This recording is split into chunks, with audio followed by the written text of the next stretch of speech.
Welcome to the Partis channel. Today we explain Leviticus chapter 27 in a clear and simple way, step by step.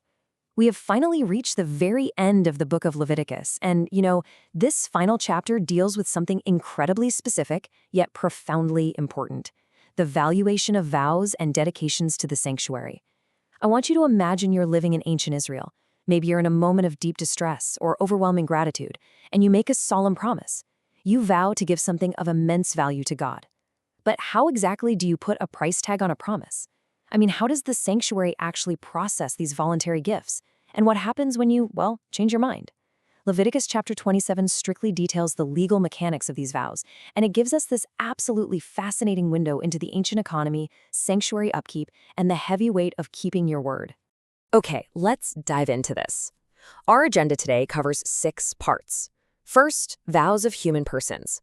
Second, dedicating animals. Third, sanctifying houses and lands. Fourth, firstborns and voted things. Fifth, the laws of tithing. And finally, practical lessons. All right, section 1, vows of human persons, covering verses 1 through 8. So the chapter begins with God speaking to Moses, giving instructions about a very specific situation. What actually happens when someone makes a special, clear vow to dedicate a person to the Lord? Now, let's be clear. In the ancient world, you didn't literally place a human being on the altar. Instead, you dedicated their equivalent monetary value to the sanctuary, a value known in Hebrew as their erech. This was used for sanctuary upkeep and to support the priests. Now, what's really interesting about this slide is how incredibly organized this ancient valuation matrix is. These values are not a measure of a human soul's worth before God, because obviously every life is infinitely precious. Actually, scratch that. It's more like a practical economic table based roughly on physical labor potential in a farming society. The values are all measured in silver sanctuary shekels. So for adults in their prime working years, ages 20 to 60, the male value is 50 shekels and the female is 30. For youth aged 5 to 20, it's 20 shekels for a male and 10 for a female. For infants and toddlers from 1 month to 5 years, it's 5 shekels and 3 shekels. And for the elderly, folks 60 years and older, the value steps down to 15 shekels for males and 10 for females. To put that into perspective, 50 shekels of silver was a massive amount of money back then. We're talking roughly a few years' wages for a common worker. This ensured that making a vow was a seriously weighty decision, definitely not something done lightly. But what if you made a vow out of intense devotion, but you literally just didn't have 50 shekels of silver? Well, verse 8 gives us this beautiful pause in the strict legalese. It states that if a person is too poor to pay the specified amount, they are to go stand before the priest. The priest then evaluates their actual financial situation and sets a completely new, personalized value based exactly on what the person can actually afford. I love this because it highlights the built-in compassion of the text.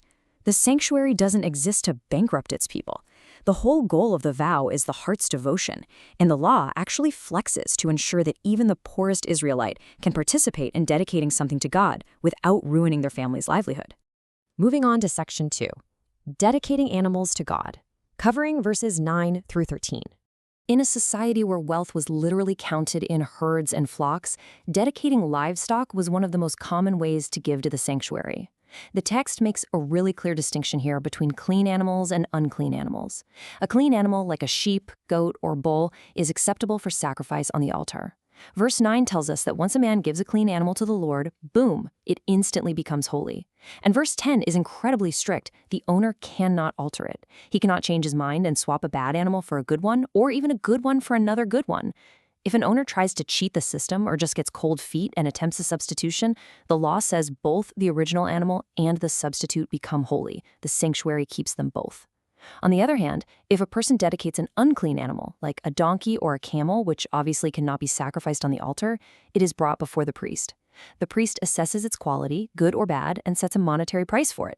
Now, here is where an absolutely fascinating mathematical rule comes into play. What if the person who dedicated that donkey suddenly needs it back to plow his field? Verse 13 says he can redeem it, meaning he can actually buy it back from the sanctuary. However, he must pay the priest's assessed valuation, plus an added penalty of 1/5. That's a 20% surcharge.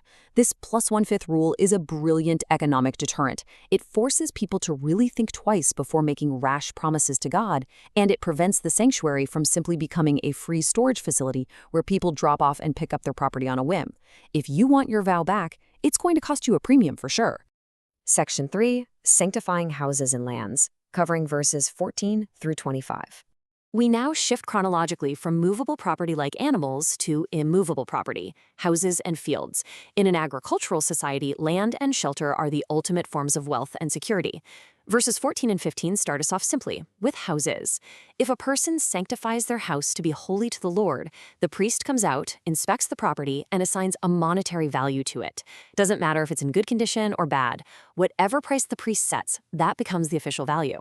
If the original owner later decides, you know what, I want my house back, the exact same mathematical rule applies here as it did with the unclean animals. To redeem the house, he must pay the priest's set value plus that 20% premium. Once the money's paid, the house is legally his again.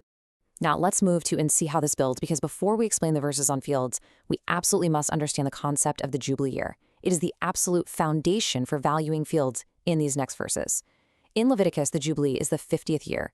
Every 50 years, a massive economic reset button is hit in ancient Israel. All ancestral land that was sold or leased out automatically returns to its original family line. This means you never truly sold land forever. You really only lease the number of harvests remaining until the next Jubilee. The land ultimately belongs to God, and the families are just his tenants. Keeping that Jubilee clock in mind, verses 16 through 19 give us the step-by-step logic for calculating a field's value. Step 1. The priest doesn't value the dirt itself, but its productive capacity. It's valued based on the amount of barley seed required to sow it. A homer of barley seed, which is a pretty large volume, roughly 6 bushels, is set at a flat rate of 50 silver shekels. Step 2. The priest counts how many years are left until the Jubilee. Step 3. He prorates that 50 shekel price accordingly. If the Jubilee is far away, the price is higher because there are more harvests left. If the Jubilee is next year, the price is heavily discounted. If the owner wants to redeem this field, he again pays this calculated value plus the 20% surcharge. There are some really strict conditions outlined in verses 20 through 24, which contrast ancestral fields with bought fields. If a man dedicates his ancestral family field but doesn't redeem it, or if he secretly tries to sell it to someone else while it's dedicated, he completely loses the right to ever redeem it again. When the Jubilee year arrives, instead of returning to his family, that field becomes holy to the Lord and becomes the permanent property of the priests. However, contrast that with a field he only bought from someone else. Remember, he only owns the lease until the Jubilee anyway. The priest calculates the value, the man pays it to the sanctuary up front, and when the Jubilee arrives, the land just reverts back to its original ancestral owner, completely untouched by the vow. And verse 25 anchors all these transactions by stating that all valuations must be done using the official sanctuary shekel, standardized at exactly 20 gerros in weight. This ensures complete economic fairness and prevents fraudulent weights. Section 4. Firstborns and Devoted Things, covering verses 26 through 29. Up to this point, we've discussed voluntary vows, things you actually choose to give. Now the text transitions to mandatory dedications. These are categories of property that you literally cannot voluntarily vow to God. Why? Because legally speaking, he already owns them. The first category here is the firstborn of livestock. Verse 26 is very clear. No man can sanctify the firstling among beasts as a new vow. Because since the Exodus from Egypt, the firstborn already belongs to the Lord. I mean, you can't gift someone something that is already theirs, right? If it is a clean animal, like an ox or sheep, it goes straight to the sanctuary for sacrifice. But what if your donkey has a firstborn?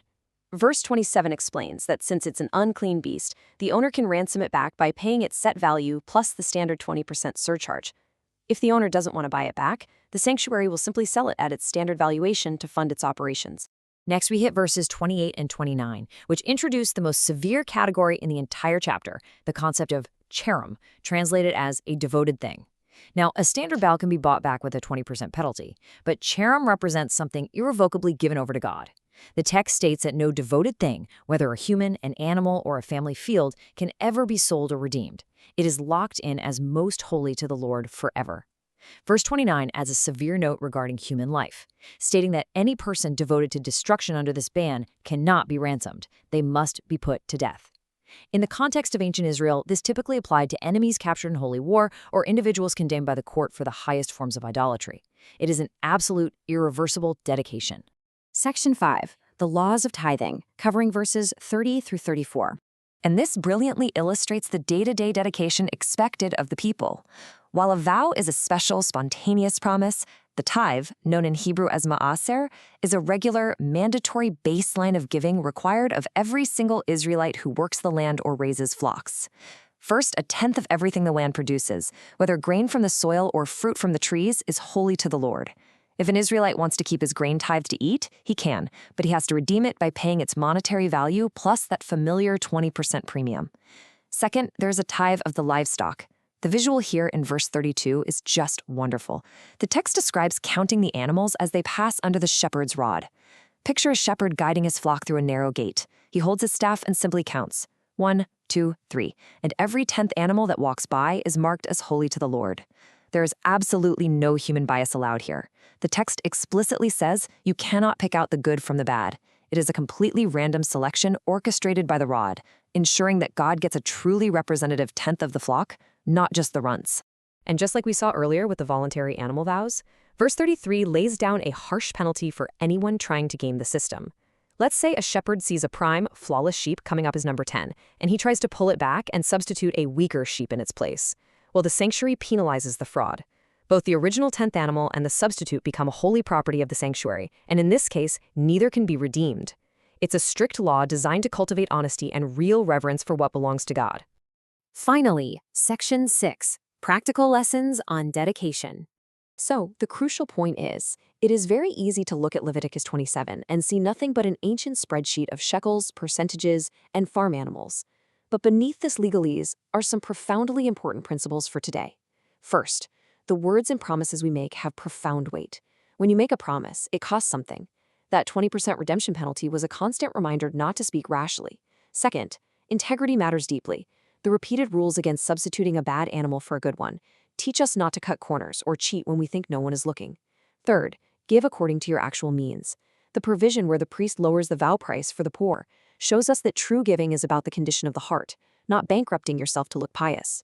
Finally, we must respect the boundaries between what is holy, dedicated to a higher purpose, and what is common. You can't just take back what you freely gave without a cost. As we close the book of Leviticus, this final chapter really leaves us looking in the mirror. Look, we don't bring barley and donkeys to a priest anymore, but we do make commitments to our families, to our communities, to our own personal growth, and to God. When you make a vow today, do you actually keep it? Do you try to substitute a lesser effort when things get hard? What is the true value of the promises you make today? Thank you for learning with us. If this helped you understand the chapter better, like, subscribe, and join us for the next chapter.